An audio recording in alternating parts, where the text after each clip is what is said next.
तो बिल्कुल स्पष्ट रास्ता दिखा रही है।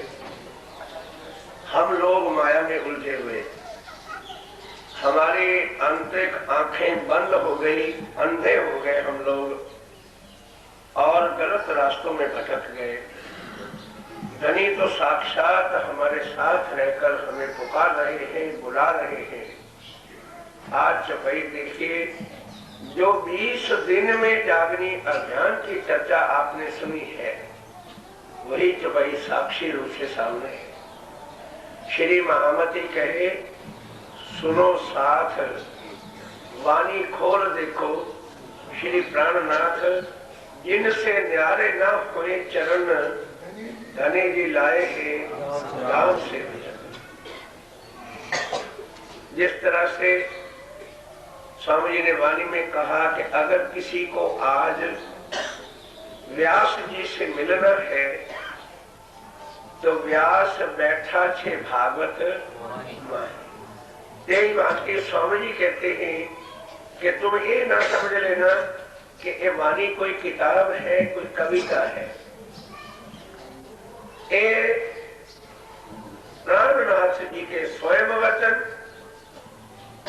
और महामती इंद्रावती को जो पद खिताब दिया गया, इंद्रावती की आत्म कह रही है कि ऐ मेरे सुंदर साथ, वाणी खोल देखो श्री प्राणनाथ, कि ये वाणी जो है, और एक जगह स्पष्ट कह दिया कि महामती से वाणी ना हुई। ये वाणी कहने वाला खुद स्वामी श्री प्राणनाथ अक्षरातीत पारब्रह्म। और क्या लिखा है कि जिनसे न्यारे न हुए, कि इस वाणी से श्री प्राणनाथ जी के चरण कमल कभी भी जुदा होने वाले नहीं।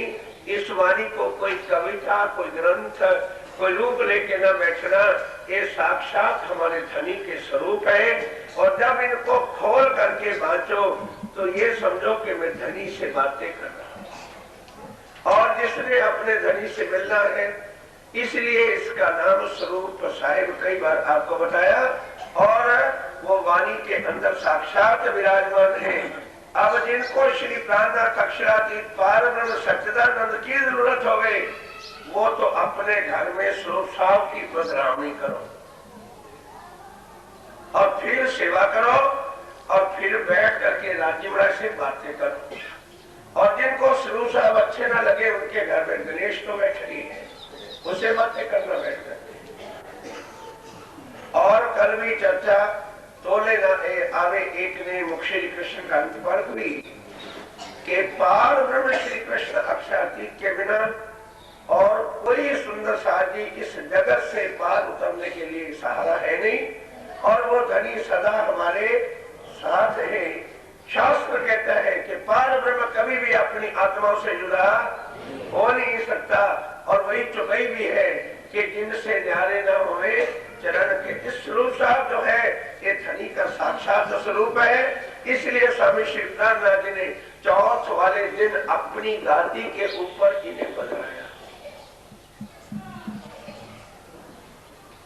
किसी व्यक्ति को नहीं बिठाया, छत्रसाल जी को बिठा सकते थे, जिनको अपना हुक्म भी सौंपा, जिनको अमीर अल मोमिन भी कहा और जिनको सब सुंदर साथ की सेवा भी जाहिर सौंप दी, उनको भी गादी पर नहीं बिठाया। क्यों? वो अक्षरातीत है, वो जानते हैं कि आज तो छत्रसाल है, आज तो लालदास है, आगे चल के क्या होगा? आगे क्या छत्रसाल जी जैसे सुंदर साल रह जाएंगे? आगे क्या लालदास जी जैसा कुर्बान होने वाला व्यक्ति अपने तन मन धन को छोड़कर अर्पण हुए धनी के चरणों पर, ऐसा लालदास में कहां से रहूंगा? इसलिए अपना स्वरूप, साक्षात रूप जो ऋग्वेद में लिखा था कि 28वें कलयुग में पारब्रह्म अक्षरातीत का स्वरूप स्वयं सम स्वसम वेद के रूप में, उनके ज्ञान के स्वरूप में उत्पन्न होगा, प्रकट होगा संसार में। एक उन्हीं का स्वरूप है। अब जब अक्षरातीत श्री राज्य धामधनी से मिलना चाहे, आज प्रतिज्ञा करो इस चौपाई के सुनते साथ कि मर मिटेंगे, भले प्राण निकल जाएंगे, पर ज्यां सुधी वाणी पढ़ेंगे नहीं, त्यां सुधी कुछ भी नाश्ता पानी लेंगे नहीं। तब देखो कि राज महाराज मिलते हैं कि नहीं। और वही अपने सामने आज आदेश है श्री जी का, और वो चौपाई निकली है, श्री महामती कहे सुनो साथ।